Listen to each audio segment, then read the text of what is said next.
All right. It does look like it is time to get started. So I want to thank each of you for choosing to spend your time with us today and to visit our presentation. Um, my name is Sarah Wilkins. I am the Director of Adult Education at KET in Kentucky, and I am joined today by Rick Selnow, who is the Adult Education Specialist also at KET.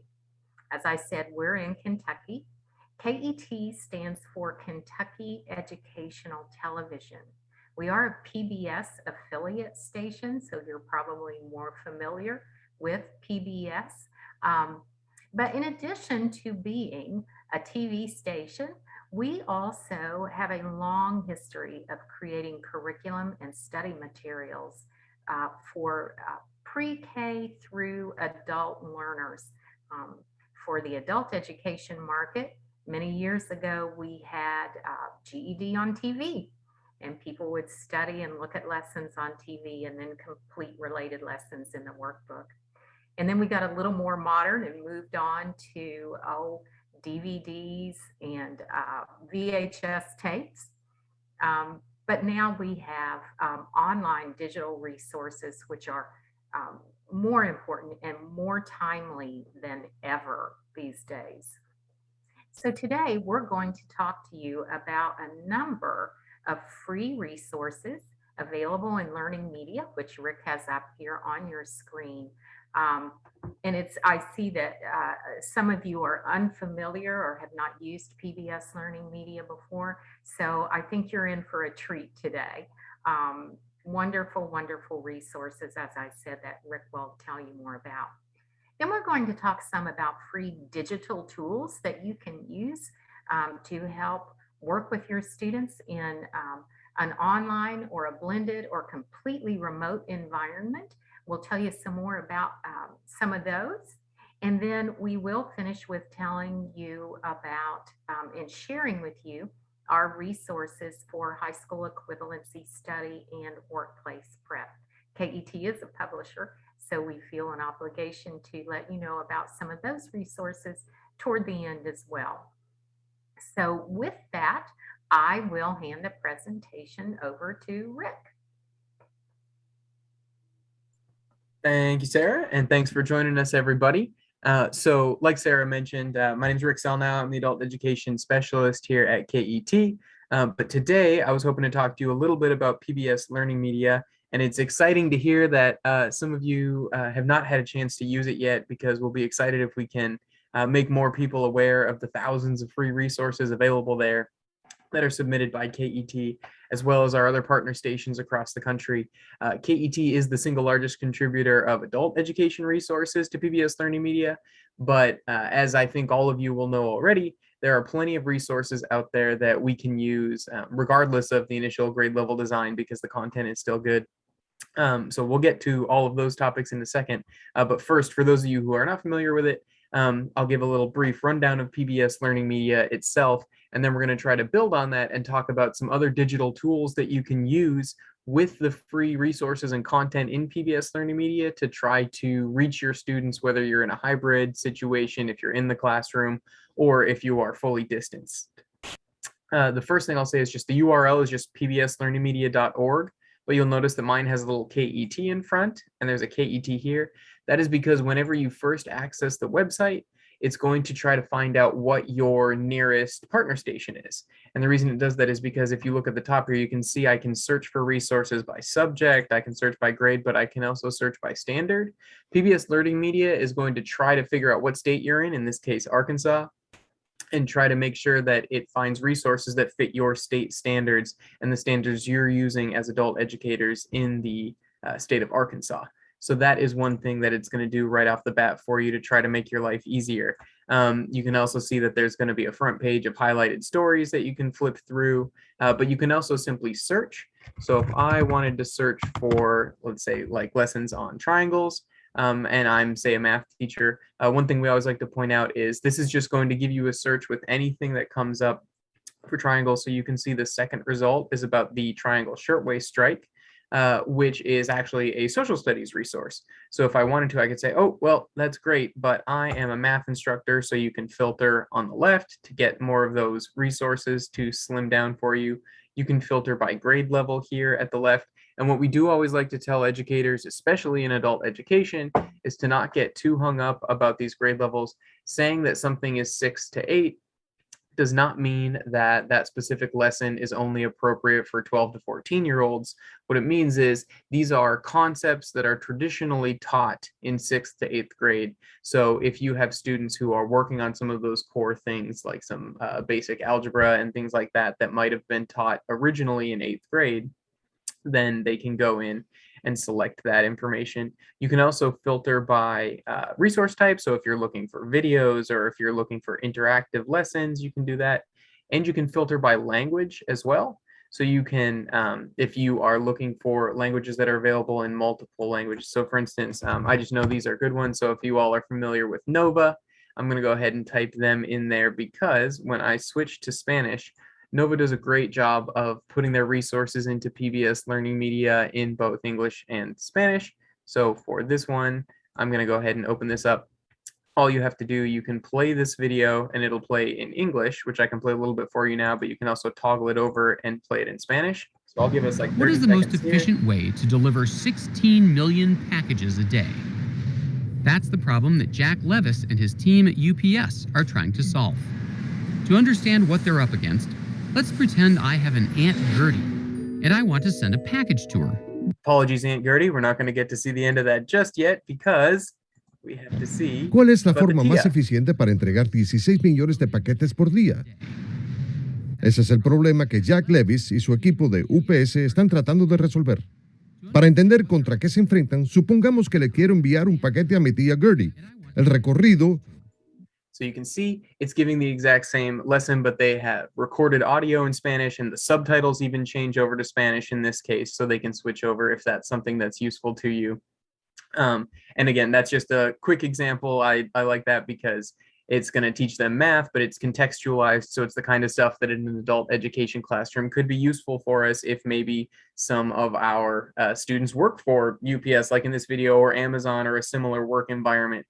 Where they're trying to get packages sent out. That might be something that's useful. So those are some of the ways you can search and filter the many resources, because there are tens of thousands, probably hundreds of thousands is more accurate, of lessons on PBS Learning Media. So to keep it from being overwhelming, you can kind of use these filters to make sure that you are finding resources that are actually applicable to your needs. But beyond that, I did mention that KET is the single largest contributor of adult-oriented material to PBS Learning Media. So at any time, you can actually search for KET Adult Ed and see our KET Adult Education Classroom Resources collection, which these are all various folders within this collection where we've curated these, and these are all focused on adult learners specifically.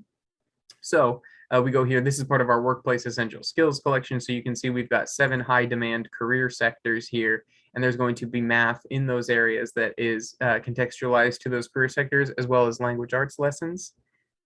So I can open up one and show a little bit for you. Let's do a little multiplying and dividing. So once you get into these lessons, another thing that you'll see is at least in these resources, you can look in the bottom left and there's a download button.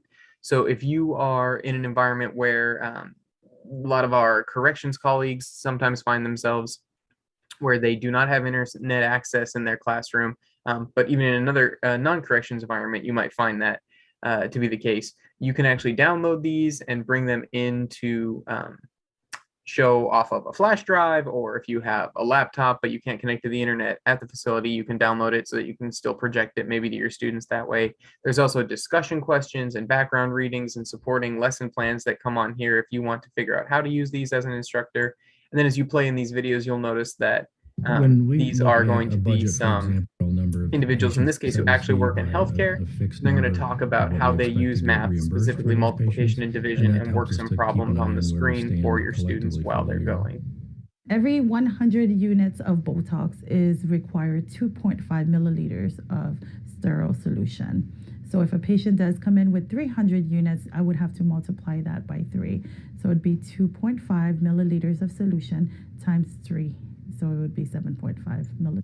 So just a little example of some math worked on screen. And again, this is also integrated where you can generate a link so that you can share this in whatever online learning management system you might be using if you are in a hybrid or a fully online environment, or even if you're in the classroom and you want to send some of these things home with your students so that they work on them while they're outside of your classroom and bring back information to discuss. You can generate a link there, or you can share it to Google Classroom directly if that is something that you're using.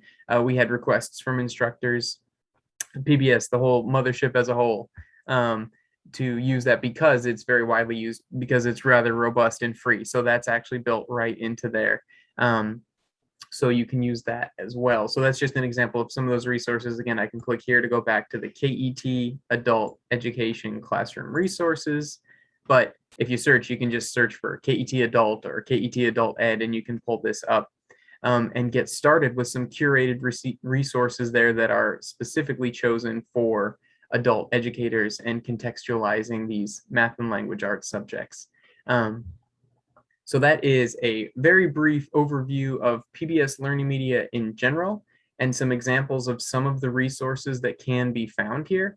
But what we were really interested in talking about today, Sarah and I, is how you can take this content and then deliver it to your students in new and innovative ways to keep them engaged, even if you are not able to see them in person. Now, like we said before, if you are in the classroom with your students, that's great, because we know that that's extremely helpful for students to actually be in a classroom and have those patterns and habits built every day, and to have the support right there where they can actually talk to someone and work things through.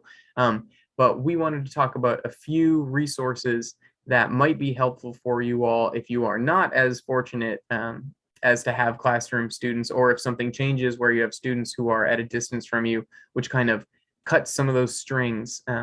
And we want to make sure we have ways to reestablish that contact so that we don't have students who feel like they're being left out or not getting the support they need.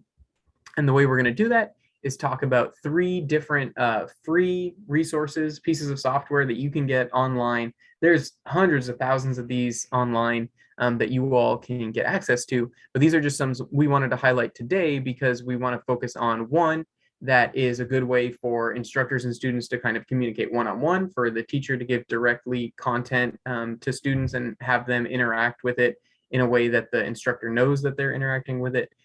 We want to talk about another resource, the second one, where we are going to have students who are able to interact with each other.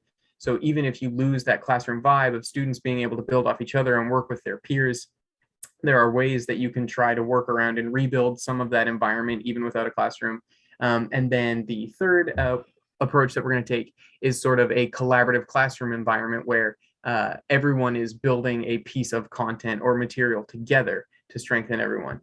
So the first example is going to be Edpuzzle, that some of you may have heard of. I guess post in chat. I'm curious. Well, also let me know if my screen's switched over properly, or if I need to redo the share. But also, if any of you have used Edpuzzle before in your classrooms, I'd be super curious to know that. But Edpuzzle is an online tool where you can take videos, for instance, videos from PBS Learning Media. And in this case, I have a lesson that's from our Workplace Essential Skills collection here in hospitality and tourism. I have taken one video from this specific folder. There, they loaded in for me. This video right here.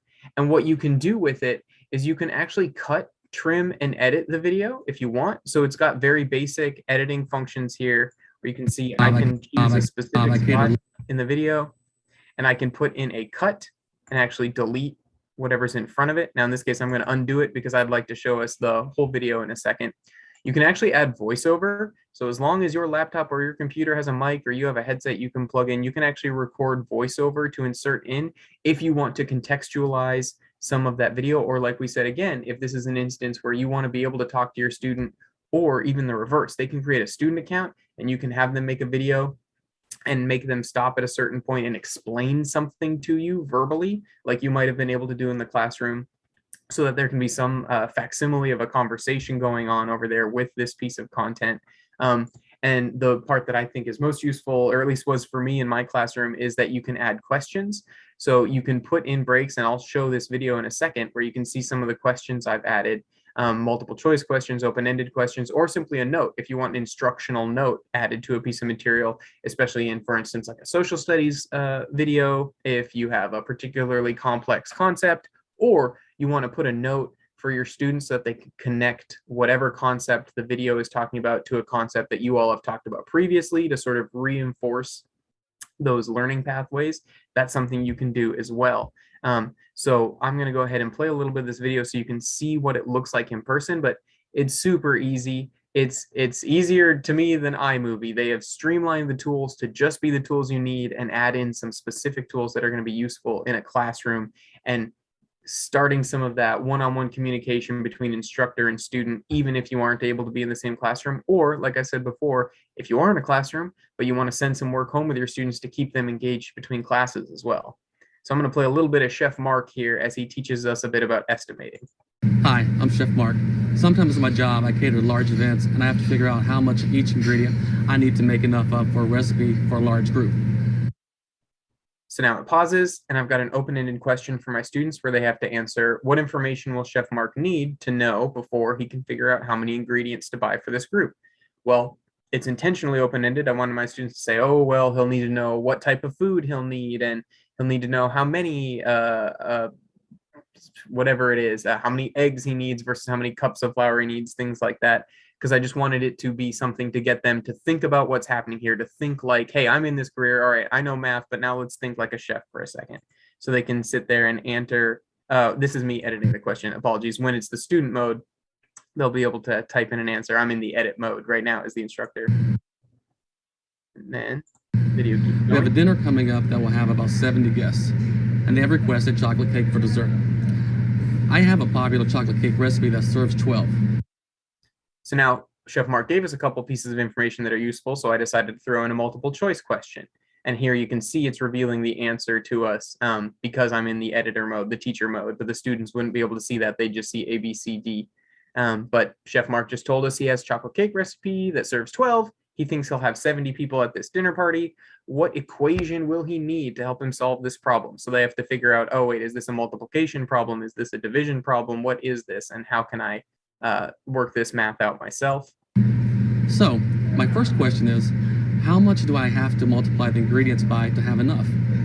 If I divide 70 by 12, I get 5.8. So I can just round up a little to know that multiplying the recipe by 6 will give me enough for 70 guests. And then here we pause because I wanted to reinforce this lesson was about estimation. So we talked about, we wanted my students to have an open-ended question where, okay, why is he using 6 then? If he found out his problem is 5.8, why is he not multiplying by 5.8? And then they could have all sorts of answers here. Okay, well, you can't buy 5.8 eggs, for example. So things like that, and they'll give some reasoning behind that.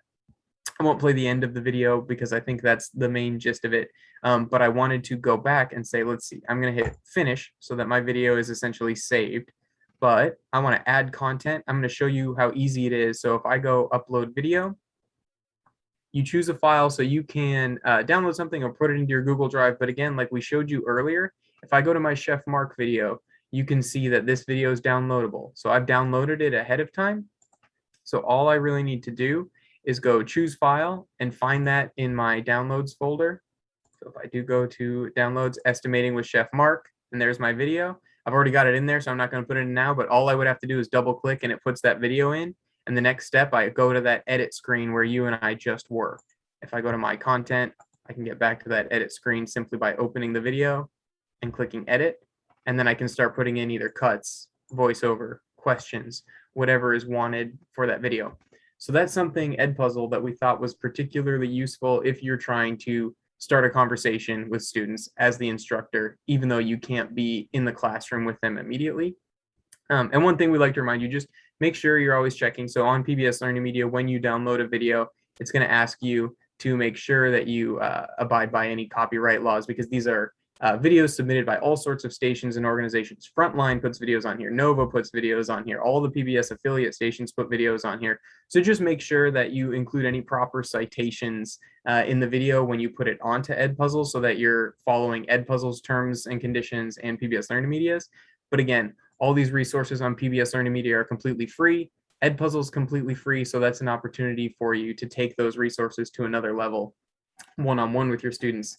And now I'm going to give you a brief break from my voice because Sarah is going to talk to us a little bit about another resource called Padlet and how you can use this not to have conversation just between you and the student, but how you can use it to get your students talking to each other so that even if they lose that in-person classroom environment for whatever reason, or maybe if they never had it, maybe if you had a class that's always remote, they can still get some of that peer learning and discussion with one another. So without further ado, I'm gonna stop sharing real quick and hand it over to Sarah. Rick, one second before you leave, we did have a question in the chat. Please. They were curious about, well, they wanted to ask for you to go through it one more time, but you Okay. kind of did. So you might have, but they were wanting, and Janice, please feel free to speak up. Yeah, please. But she said, so if I'm in, oh, hold on, you may move my chat when you change the screen. All right. Sure. So she says, if I'm in PBS Learning and I have an account, Edpuzzle is in PBS Learning and I can set up questions. So it actually is two different things, correct? And then Correct. Yep. I'm using I'm just going to edpuzzle.com, their website, because it's free as well. So I'm doing it on Edpuzzle's website. Does that help answer the question, Janice? So you downloaded the video and then you Correct. went to Edpuzzle and then you you put the questions in. Exactly. Yes. I did Okay. all the editing on Edpuzzle, but Edpuzzle is its own third-party website. We just wanted But you to got show the you- video from PBS, right? Exactly. Okay. So you can get all this content for free, this vetted and sourced content on PBS Learning Media. But we were just hoping to talk to you a little bit today about how you can take that content and not just have it be a static video, right? Like not just give it to your students and say, watch this. And there are discussion questions and things on PBS Learning Media, but we were going to talk about a few of these third-party websites that are all also free to instructors and show you how you can take that content that's free and vetted from PBS Learning Media and make it interactive. Does that help us? Yeah, thank you. Yeah, no, thank you. Thank you for the question. Great question. Because yeah, I should have been more explicit about that. Yeah, Edpuzzle. The three we're going to talk about today are Edpuzzle, Padlet, and Wakelet, which you all may have heard of. One or more of them, or none of them. It's all okay. But yeah, those three will all be different third-party websites. so Rick, in Edpuzzle, you can go Mhm. ahead and set up your own classroom. Yes. And that way, when they do respond to the questions and whatnot, you can go through your students' responses that Yes. way, correct? Correct. So when you go into that, once it's shared, so you can see mine, it's public right now, but you can share this video with them and then the students will answer those questions for you and you'll be able to see their responses that they gave to that specific video, anyone that you shared that video with. So I would suggest when you go here, you can make it private and send it so that it's only a link, people with the link, or you can keep it public because if only your students know how to access it, that's the only people who's going to access it. But yeah, and also as I go over here, so see, you can set up a class and you can organize it by class and you can use that to assign the videos you make to each class and each set of students. So if you have multiple classes, you can actually keep them organized and sorted that way. If they're at maybe different points, you know, if one class is further along than the other, you can use that as well, if that's helpful. And you can also just, as an aside, discover on Edpuzzle. You can see now it's a lot of K-12 resources, but like we said before, those can often be extremely useful in adult education as well. But if other instructors have made their resources public and free to use for anyone, you can see what other people have made. You can go to My School. If you and your colleagues all start using Edpuzzle, you can set it so that your colleagues can see what videos you're using if that wants to give them ideas, or if they want to ask you, hey, I saw that you put that Chef Mark video in there. Can I use that in my class as well? So you as instructors can collaborate with each other on Edpuzzle as well. Which might have been information overload, but oh, go on. No, I was going to say we have another question. Please. It says, can you put your Zoom recording classes in Edpuzzle? Yes, you can. If you record that class, as long as you have it as an MP3 or an MP4 file, and are willing to upload it on there, you can totally do that and then set different interactive checkpoints with those pre-recorded lessons. That's a great idea. I hadn't thought about that. As long as I personally don't know offhand what the restriction on file size is on Edpuzzle, but even if your video ends up being too big in file size, you can just chop it up, make it 2 videos, make it 3 videos, whatever it takes to make sure it gets in there. And you can do that as well.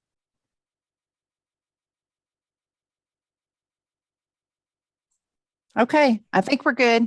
Awesome. now, Sarah. Yeah, exactly. And now, drum roll, please. Off to Sarah. I will stop sharing. Oh gosh, and I'm not leaving. Don't worry, I'm coming back. Yeah, I hate to break this off, but gosh, such good questions, you all, and such wonderful resources. So again, we want to thank you for your participation.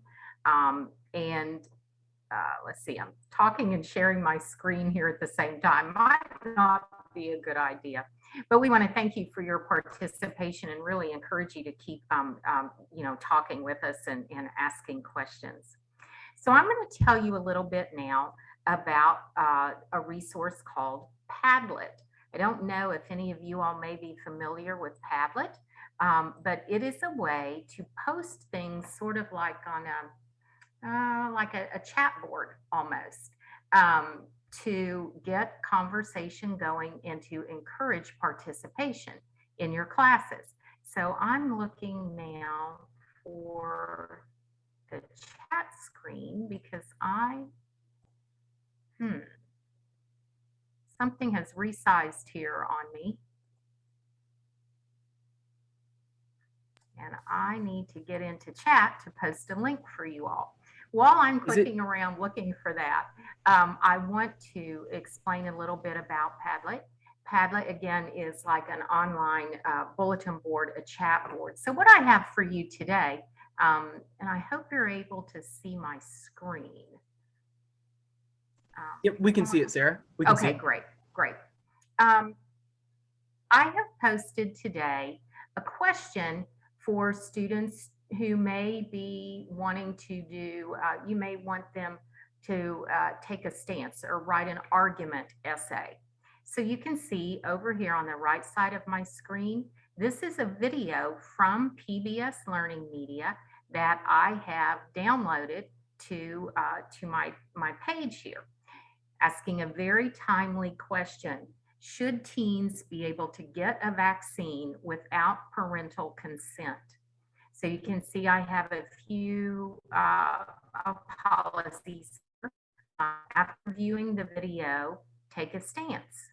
Be sure you can support your argument with evidence. You may up or down vote others' responses, but if you downvote, you must comment respectfully with constructive comments, questions, or evidence. So you can see that we have a couple of comments here, and hopefully this will work in real time. I am putting the link in. And I posted, I think I did, Sarah. I posted it in there. Okay. In the chat. Okay. Thank you. I'm seeing chat. Oh, I see it. Okay, great. Thank you so much. Yeah. Something switched on my screen here. Sure. So it's not my usual layout. So thank you so much for doing that, Rick. Sure. So if you all go to this link, you should also be able to post, even if you wanted to just say just for practice in this session, just yes or no. You should be able to post and we would get your response to pop up here on our screen. And remember, you can also look at others' responses and up or down vote on those. So we're just I'll give you just a minute to see if that works for you and get a little practice with that. And I'll refresh my screen just to see if it's going to pull in responses.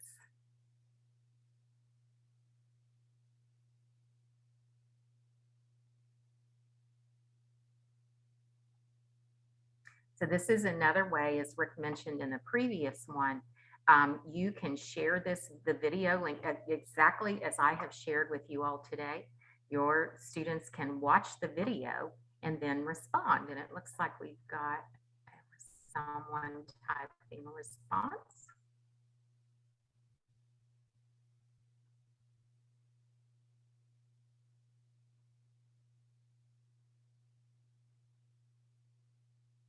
There we go.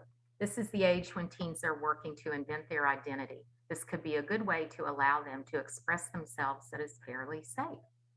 Oh, thank you all for your participation. Thank you. Thanks for putting these responses in.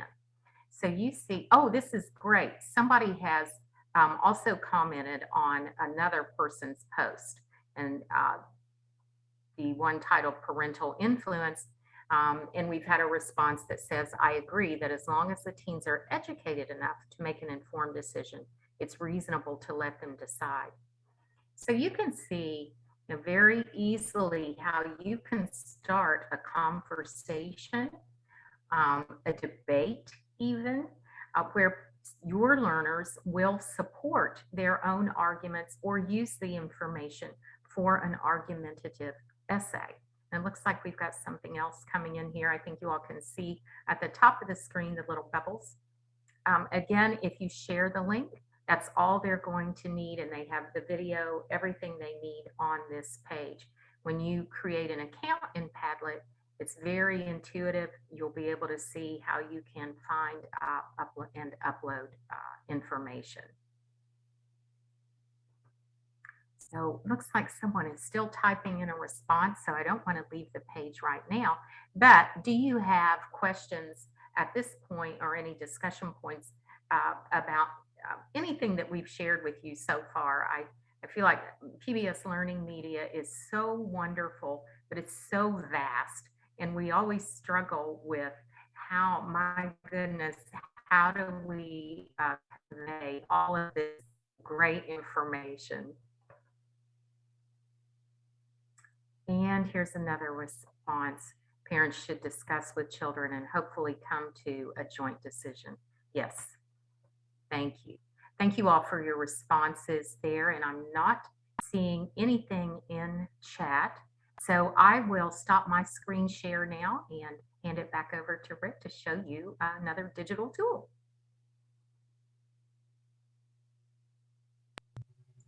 Thank you, Sarah. Just clicking around here, trying to manage multiple things. But yeah, so thank you, Sarah. And that is an example, like we said, the fact that your students can interact with one another and speak to one another on that platform is something that we thought might be really useful in an adult ed classroom, even if they are separated from one another. So whether you're trying to talk about current event issues or whether you want students to work collaboratively on a specific issue that you're working on as a class, that's all stuff that they can do on Padlet.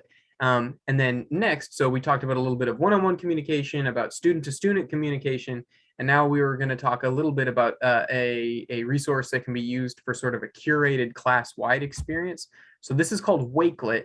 So just like the other two, it's just wakelet.com, same as Padlet, P-A-D-L-E-T, and Edpuzzle. So they're all third-party websites, but you can go there. And in this case, I have set up what I've called something one of my colleagues in K-12 did that I thought was super interesting is she had instructors and students build basically a virtual science fair. They had to find and build these boards. So what Wakelet is essentially building these collaborative boards that students and instructors kind of build together. And so I kind of thought, well, in adult education, why not have that be like a job fair and a job board? So I've created one where there's a whole bunch of cover images. You can edit cover images and find stock images that they have there. You can edit how this looks and things like that to make it easier. There's different layouts. I've chosen a vertical outlet, but you can do it as a mood board, and you'll see it'll reshuffle all of my resources down at the bottom. You can have it compact where it's just individual videos, but I am using the media display currently. So basically the idea here, and there's a lot of stuff you can do with Wakelet. So this is just one example. You don't have to do what I did. There's a million more things you can do, or you can do this, but I had this idea of maybe Wakelet could be a virtual job fair type thing, but my students had to do this. They had to share how some of the math they've been learning about can be used in a career that interests them. So that could be a career that they have worked in the past, one that they're currently working on, or something that they're aspiring to become, right? And so I've got my dummy students in here. But basically what you can do is once you've created a board, and I'll go back and show you how to do that, but I wanted to show you what it looks like here first. You see in the top left, you can invite individuals. So you can invite your students to your board whenever. Mine's unlisted currently, but you would turn that on to either private, where only you can see it. In this case, unlisted, only people with the link can see it. So only people who I share it with, which is what I want. But you can also make it fully public, whatever is best for you in your classroom. And they can paste web addresses. So again, I have found some videos all on PBS Learning Media here that are basically contextualized videos. In this case, they're contextualized math workplace videos. And they simply paste a link. I'll go grab, in fact, let's grab Chef Mark. Let's add him to the party. So unlike Edpuzzle, you don't actually have to download the video in order to bring them here, because it's not actually editing the video. So the same as Padlet. With Padlet, you can just share a link like Sarah talked about. So here I'm going to paste in Chef Mark's video, and you can see in just a second, it loads right in.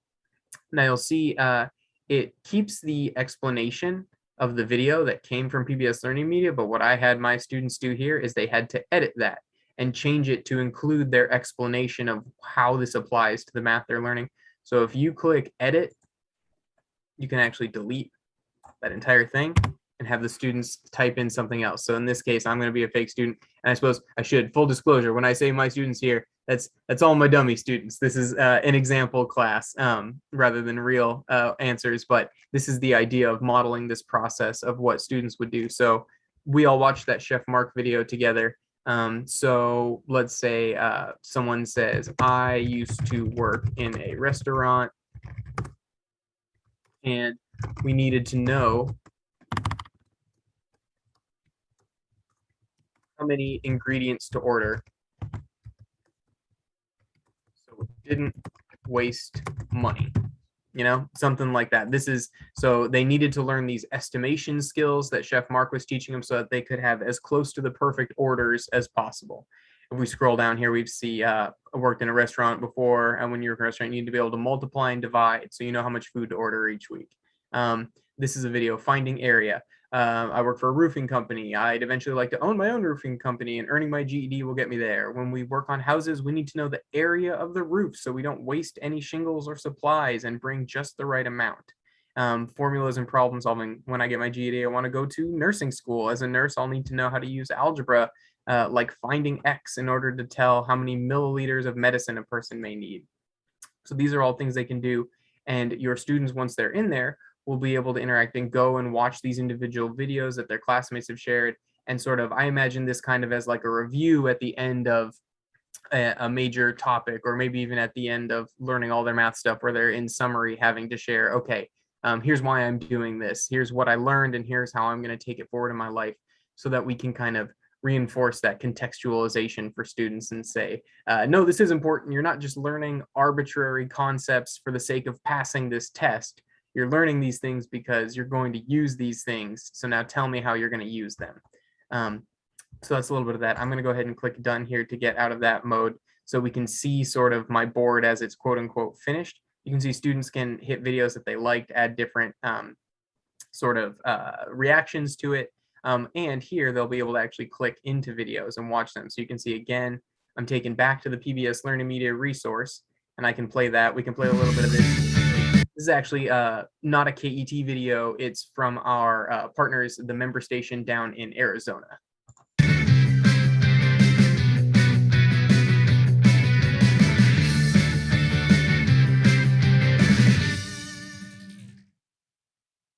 I'm Tad Peelan, and I'm an owner of Joe's Real Barbecue here in Gilbert, Arizona. We also have another concept called Joe's Farm Grill, also in Gilbert. Math is important to almost everything that we do, and in fact, it's very surprising, and I probably did not excel in most of my mathematics classes throughout either my high school years, undergraduate years, or graduate years, and yet I find myself using math in the workplace literally every day.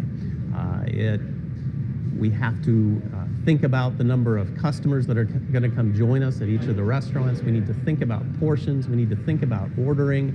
And so while we have incredible systems, and we have point of sale systems that capture a great deal of data, And we use some very intricate spreadsheets, and we use accounting software. Many times it's just a matter of picking up a calculator and knocking out some calculations to get the best answer to our problem. One of the primary areas that requires mathematics and the use of math on a regular basis is in the ordering. And while we are a large restaurant, we're a high volume restaurant, we only have so much room in the building. We only have so much refrigerated space. We only have so much shelf space. And as a result, I can't have too much product in the building. So we have an 18-wheeler show up from one of our major purveyors. And that 18-wheeler may have 200, 300, 400 cases worth of product. That will get us through approximately 2 days. So at least 3 times a week, I have that 18-wheeler from the food purveyor pull up to the back of the building and provide all of that product. And that's our meat, that's everything to make our homemade side dishes, everything to make our homemade desserts, all of the things that are required to serve those in terms of takeout products and bags and plates and silverware. And so the question, all right, I'm going to pause there. I know I let that one run a little while, but I like to get to this part in the video where he starts working the problems on screen, because again, just circling back, right? These are moments where you could try to put that in Edpuzzle and have your students work similar problems, things like that. If you need 7 cases instead, or whatever it happens to be. But so this is an example of a resource again that you can put in there, and how my students then in this Wakelet applied that to the topic of the entire board, this collaborative board, which once the students get added to it, they'll be able to put in more responses. They can actually reply to things as well, similar to Padlet. One thing I do want to show back on this, just because we didn't mention it earlier, but like we said, there's standards here. So you can see mine's defaulting to the Kentucky Department of Education because KET is my home station. So yours would be the Arkansas affiliate. And you can scroll down here and see eventually, yeah, here's the college and career readiness standards for adult education. So it'll actually give you ideas of standards in case you need to, whenever you're using outside resources, sometimes you have to make sure that their standards anchored and things like that. Well, PBS Learning Media will do that for you. And then it'll also give you related videos. In this case, it's giving you more videos to Arizona's real life math series.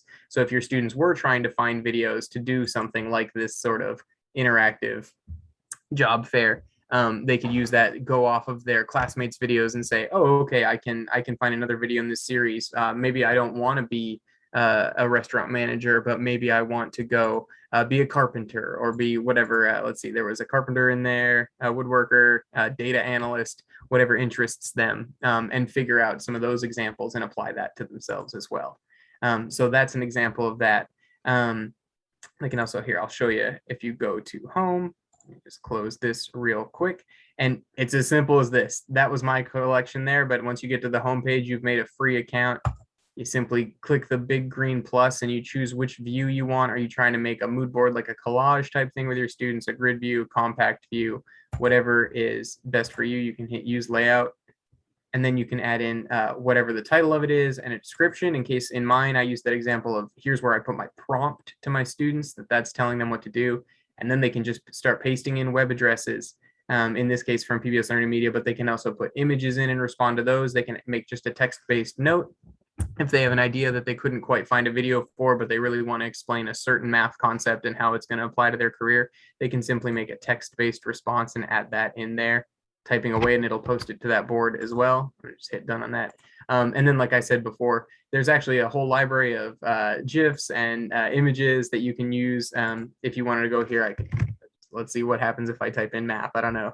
A bunch of things that are these images in there. If you wanted to have your students make a response and add an image to it, that library is already pre-installed into Wakelet to try to make it easier and remove some of those barriers if students don't necessarily know off the bat where they want to search. But again, they can always search PBS Learning Media and find hundreds of thousands of free resources there as well.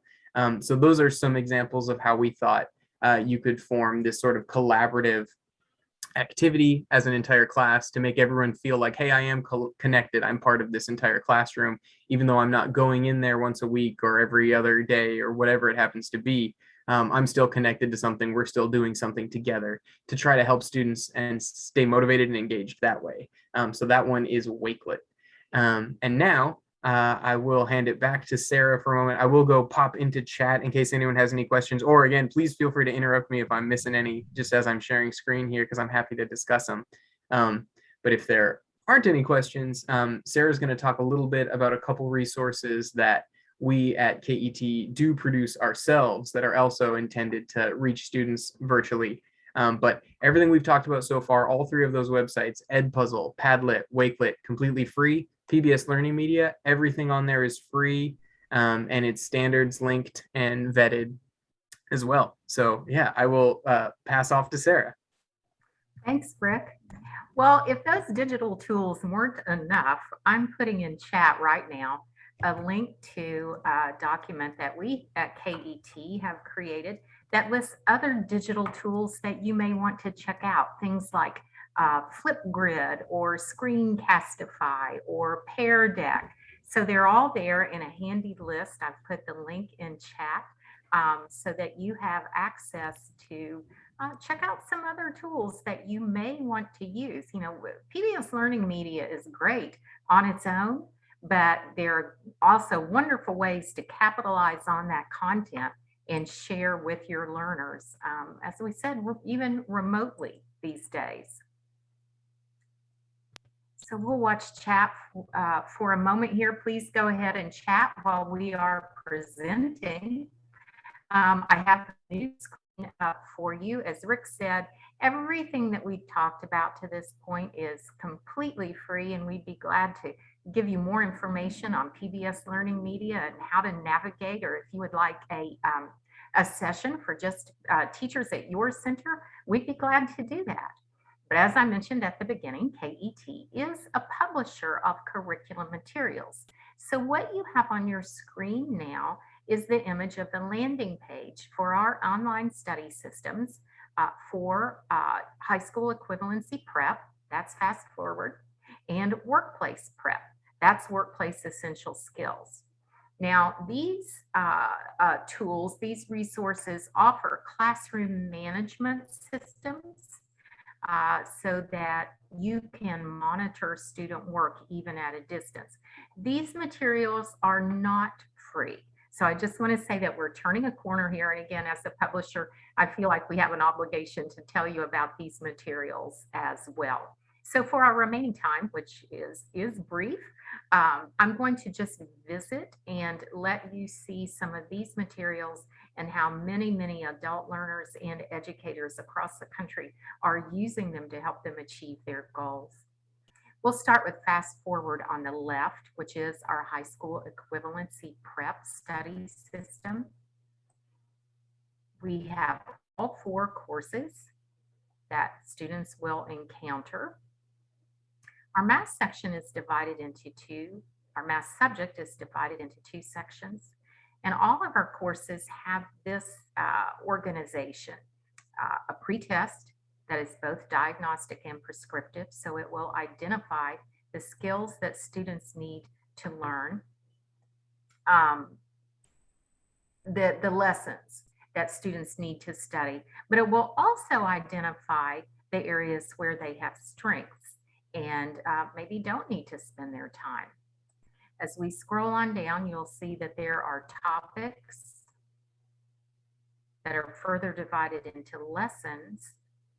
And then the lessons themselves are further divided into small sections that we've called skills. Every lesson begins with an introductory page. And many of our lessons contain videos shot right in our studios at KET. I'll play just a moment of this video so you can see how the instruction works. My name is Aaron Prickett, and today we'll be talking about the commutative and associative property.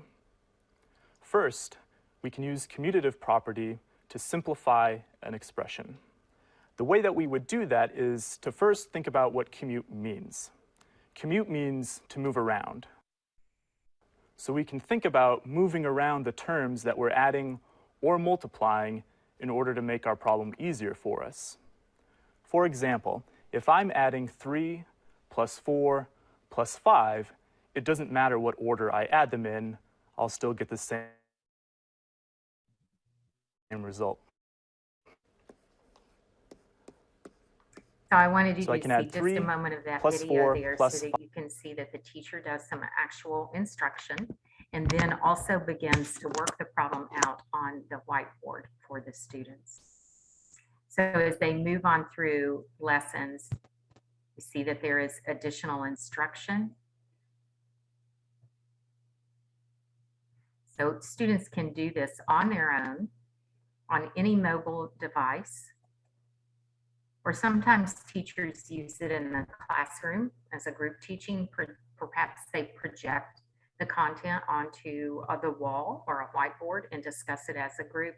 The teacher can be a facilitator in a classroom where every student is sitting at their own device and working at their own level, and a teacher can go from student to student and advise, or this can be done, again, completely remotely.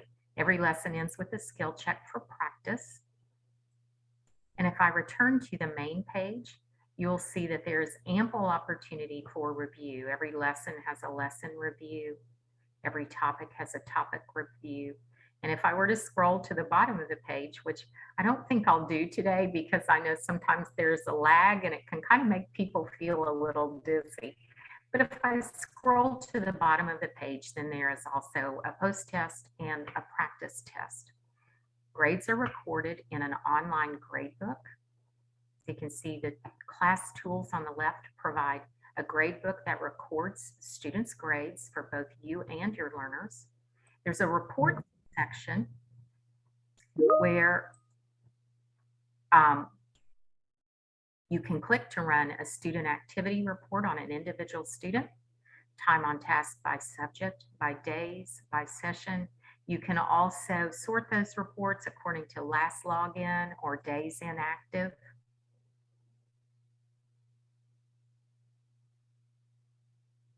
There's student study plans that you can access from the left sidebar, and also all class rosters from the left sidebar. There's a wonderful, helpful teacher toolkit that offers curriculum support. It includes webinars and videos. So we try to provide a lot of support for teachers.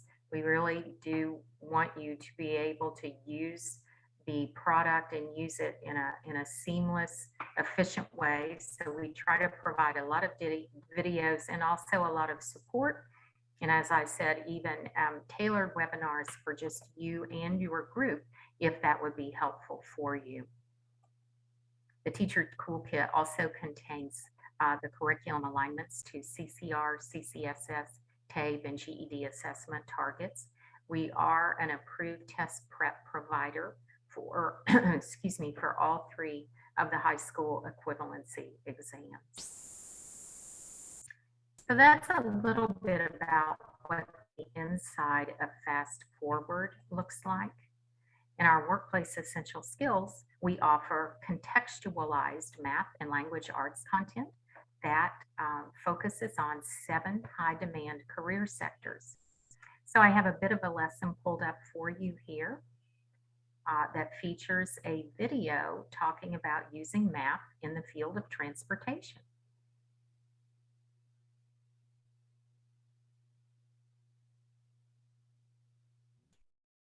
As a dispatcher, my main role is to coordinate shipments and trucks together. So basically you'll have a list of product that needs to go from point A to point B, and then what we'll do is marry up those 2 with a driver and a truck. I do have to calculate the sizes of trucks. We have to basically know how much product will fit on a 53-foot tractor trailer based on the size of the skids. Our pallets are 48 by 40 inches, so that tells me that we can fit 15 on one side of the trailer. Some pallets are not a standard 48 by 40, so you have some irregular shaped pallets which would take up additional space in the area of the trailer. We can use pinwheeling to maximize the area in a truck, and what that means is you're just taking that pallet and turning it sideways and stacking them in there opposite of each other. This allows us to optimize how many pallets that we can put on a truck. So So it's you can important see that I after can students calculate have the area gotten of an each idea of why it's important to know area, there's some practice questions immediately after the video about, gosh, Don and Leo have to transport multiple items that will fill this truck. What size truck should they order? So depending, their drop down screen with answer choices, and students get a little help by being able to resize the truck with different dimensions here on the left side of the screen. So again, a little way to offer practice and answer that question, as Rick mentioned. How do we ever do that? Why would I ever need to know this in real life? So a couple of tools that are available in both of these study systems include a background color change option.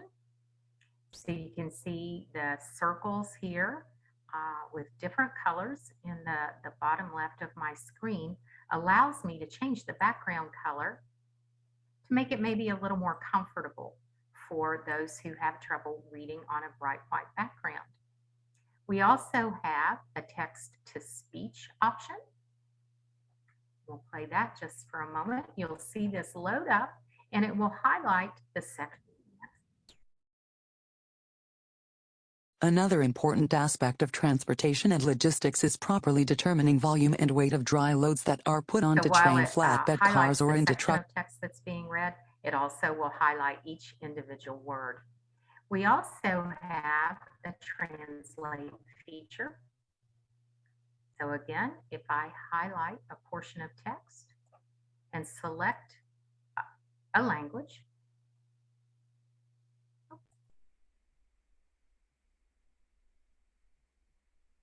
let's try that again.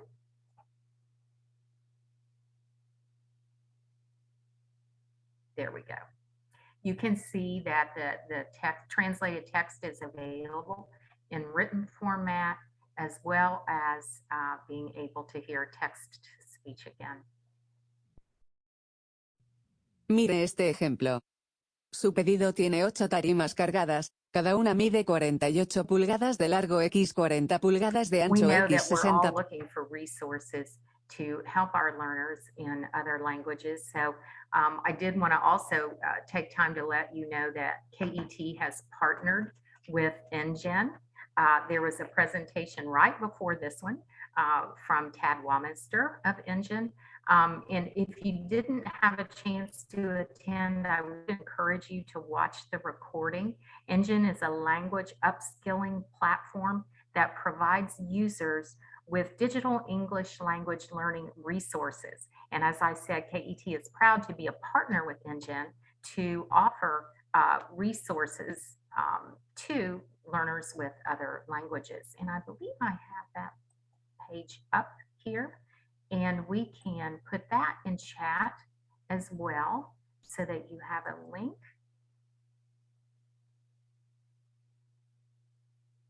Oh, I see Rick's already did on it. Gosh, thanks so much, Rick. So this is the page where you can learn more information about our partner as well.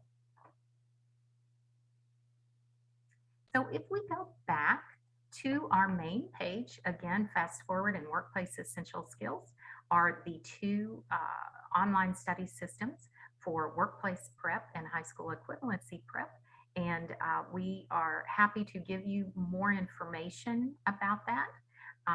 And if you have any questions or follow up, I believe we have, Rick, we have a, do we have a last slide to share about this? About what? No, I think the answer is no. I guess if I don't know the answer to your question, the answer is probably no. Okay, all right. So I wanted to just go ahead and give you our contact information. And I did in the post, chat because I do. I'm sorry. I posted our emails in chat. Oh, I see. I'm looking at chat now. All right. Thank you so much for doing that. No problem. I do see that we are just about out of time. So if you have any questions in just the remaining minute or so that we have left, we'd be glad to address those. And if not, please send us an email. Thanks for being with us today. Thank you so much. I am going to add a survey link. Feel free to go ahead and ask your questions or post your questions. And then I'm going to be posting in the chat the overall survey link.